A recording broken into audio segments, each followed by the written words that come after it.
My high school girlfriend couldn't find a way forward, so chose to leave the world, which caused me to experience years of pain and therapy, but last night I received a friend request, and she's still alive. In 8th grade I met this girl, North. She was in my band class, and the two of us hit it off. I asked her out on a movie date and from there we became boyfriend and girlfriend. She was my first girlfriend and things were going alright. That was until her dad got a new job across the country in California. North moved away, but we decided to try out long-distance dating through our freshman year. We were not built for long-distance dating. I couldn't protect her from bullies, hug her when she was crying, or tell her it was going to be alright when she told me about her depression. We got into arguments about God knows what, but decided to keep the relationship going because her dad was trying to transfer back closer to our hometown. That was until she stopped texting me around Christmas and her sister sent me a funeral program and asked me to go to California. North's sister told me that she took her own life because the bullying was getting too much and that I wasn't there for her when she needed me. It broke my heart that I couldn't go to California for the funeral, and for the past 8 years I've mourned her loss. I spent the entirety of my high school career trying to rebuild myself from all the damages.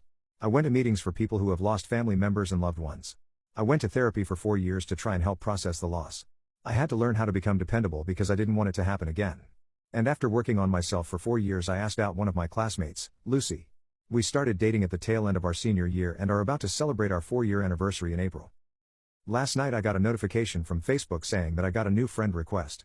I opened the app, and found out that it was from North. She looks older, but it's undeniable that there are pictures of her as an adult with her fiancé and her newborn daughter. I spent 8 years of my life believing that she was not alive, but here she is with undeniable proof that she has been living a great life without me. My stomach is in knots, my heart is sinking to the ground, and my mind is racing trying to figure out what happened and what I should do. Do I accept the friend request? Do I ignore it and try and move on? I feel completely lost, and I feel like my entire life has been a lie. I've spent the entire night looking at pictures of her and her family, floored that she would do this to me. I do want closure, but I don't want to chase it with how stirred up I am right now. I don't know if I'm happy that North's alive. Don't get me wrong, I don't wish death upon her, but I feel upset that she would do that. I dedicated a third of my life to her, and now that dedication feels like it's been ripped from underneath me. A part of me is happy that she's alive, but I'm also angry, devastated, and heartbroken that I wasn't the person she could simply talk to.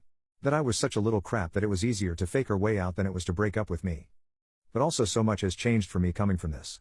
I'm happy with how my life is turning out, but so much of that came from wanting to do right by her memory. And now it's just, I don't know what it is, but I know it sucks. Update 1. Thank you to all who have responded. I want to get to each and every one of you, but for now I hope this update will do. For now, I have decided to wait until Lucy gets home from work before I make any decision on whether or not to accept the friend request. I want to know what she thinks, and I can always depend on her to keep me level-headed. But until then I just kinda want to sort out my feelings. I remember the day that I found out about North's supposed death. It was a few days before Christmas and the snow just started to hit the ground. I remember walking to the edge of the neighborhood along the main street. I sat in the sidewalk, watching the cars, thinking about possible ways to join North.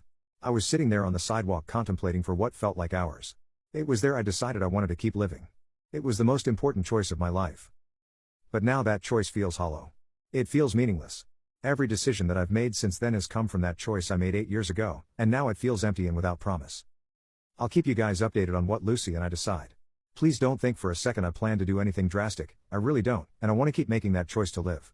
But for now I just need to figure out my meaning. Update 2. I accepted the friend request. After Lucy and I talked about it, we agreed that the possibility of getting some sort of closure would be worth it. So I accepted the friend request, and sent out a text saying hello. About half an hour later, I received a notification that North responded. We started talking a bit, talking about how our lives have been. Turns out, her and her finance were in town visiting family, and it started to make her think about all the hurt she costed me, and that she wouldn't feel comfortable moving on with her relationship, without knowing if I was okay. She tried to apologize, saying that we were dumb kids, and that it seemed easier to ghost me instead of break up with me. She told me all about how in some messed up teenager way, she thought giving me an explanation to her ghosting me would make it easier to move on, and so her and her sister concocted the whole story. I told her about the years of therapy, the years of loneliness, and how guilty I felt when I started dating again. I told her about how I used to think she was the one for me, even through the nights of arguing, and that she left me more hurt than if she just threw me away. And I told her that in some weird way, I'm thankful to her. Her death changed me for the better and I would not be the man I am today if it wasn't for her. I then texted, having said that, I will not accept your apology, it's a shallow attempt to free your guilty conscience before you get married. If you were really sorry, you would have said something sooner, you would have apologized sooner, or would not have done it at all. You took the coward's way out, and I do not forgive cowards. She said she understood, but hoped that one day I could move past the hurt she caused me and find it in my heart to forgive her. I took screenshots of the whole conversation and sent it to her fiancé. I don't know if he knows the story between me and her, but now he can have enough of an idea that they can start that conversation. I hope they figure out how to move past it. After all, they look very happy together, and the mistakes of a teenager should not affect her current life. However, I'd be lying if I said there wasn't a part of me hoping it crashes and burns. I know this is not the update some of you guys wanted. Some of you really wanted me to bully my way through the conversation or play mind games to mess with her. But that is not who I am, nor is it who I want to be. On the bright side, I can now truly move on from the relationship that cost me 8 years of my life, and put the whole story of North behind me.